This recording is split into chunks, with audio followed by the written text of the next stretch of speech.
Assalamualaikum warahmatullahi wabarakatuh.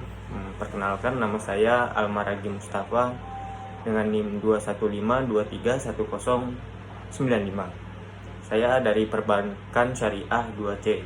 Di sini saya akan menceritakan sedikit tentang Perjanjian Giyanti dan terbelahnya Pulau Jawa. Perjanjian Giyanti merupakan peristiwa besar di masa silam.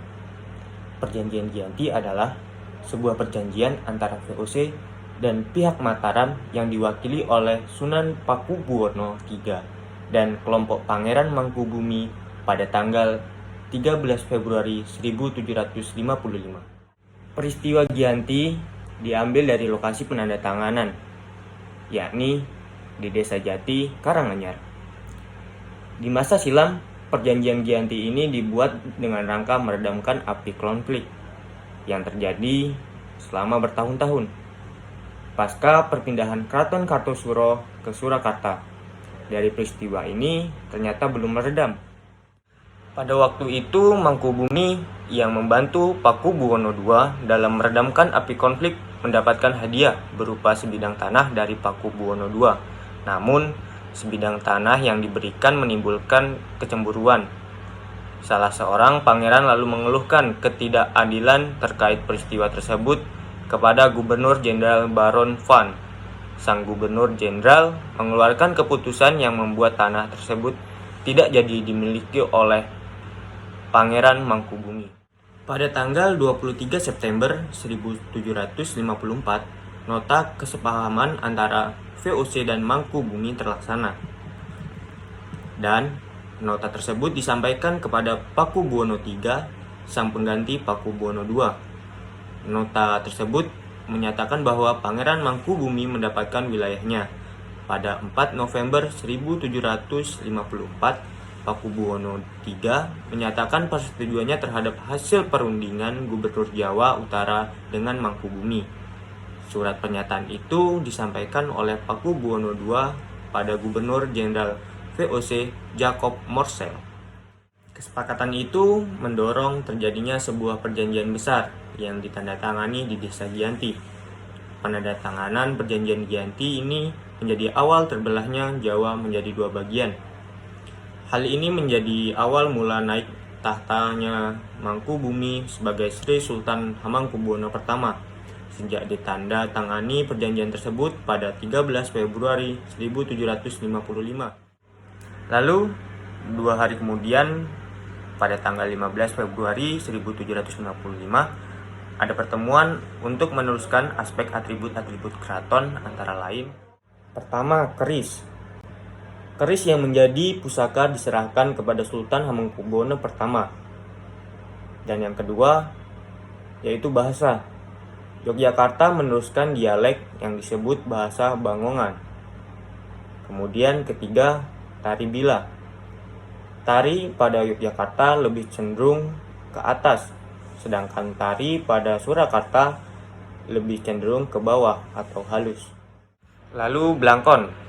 Blangkon pada Yogyakarta ada mendolnya, sedangkan Surakarta tidak ada. Tapi keterbelakangan masyarakat Jawa terjadi begitu saja pasca perjanjian Giyanti. Seperti bahasa. Bahasa merupakan faktor yang dimana tidak bisa berubah hanya dalam kurun waktu 1 tahun, tetapi membutuhkan waktu selama 30-50 tahun lamanya. Jadi proses pembagian wilayah dan aspek-aspek lainnya dilalui melalui proses yang panjang seiring berjalannya waktu. Sementara itu, pasca perjanjian Giyanti, Raden Mas Said atau Pangeran Adipati Arya Mangkunegara I atau Pangeran Sambernyawa yang dahulu membantu Pangeran Mangkubumi masih terus melakoni pemberontakan. Seperti Pangeran Mangkubumi, Pangeran Sambernyawa termasuk Prah Pakubuwono, sehingga turut untuk menuntut hak sebagai penguasa wilayah.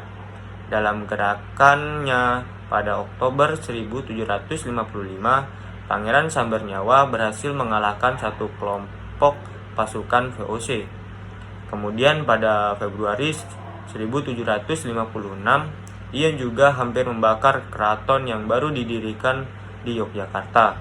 Setelah perang bertahun-tahun, VOC menyudahinya dengan penandatanganan Perjanjian Salatiga pada 1757. Perjanjian ini membuat tanah Jawa kembali terbagi. Perjanjian ini disepakati bahwa Pangeran Sambernyawa mendapatkan sebagian dari Kesunanan Surakarta dengan kekuasaan yang dikenal sebagai Adipaten Mangkunegara. Terbelahnya Jawa belum berhenti pada 1813. Masa Gubernur Jenderal Thomas Stamford Raffles, Kesultanan Yogyakarta juga terbelah dengan adanya Paku Alaman. Dengan demikian, Jawa memiliki 4 pemerintahan, masing-masing tumbuh dengan berbagai model dan orientasi politik. Hal ini mengantarkan Jawa pada rupa yang beragam. Jadi, gerakan angin revolusi pada tahun 1940-an membuat masing-masing mengalami nasib yang berbeda, yang berujung perbedaan status sampai saat ini. Di masa Republik Indonesia, Kesunanan Surakarta dan Adipaten Mangkunegara menjadi situs cagar budaya, sedangkan wilayah Yogyakarta yang di dalamnya terdapat Paku Alaman menjadi daerah istimewa. Itulah sedikit cerita tentang Perjanjian Giyanti dan terbelahnya Jawa. Sekian dari saya. Wassalamualaikum warahmatullahi wabarakatuh.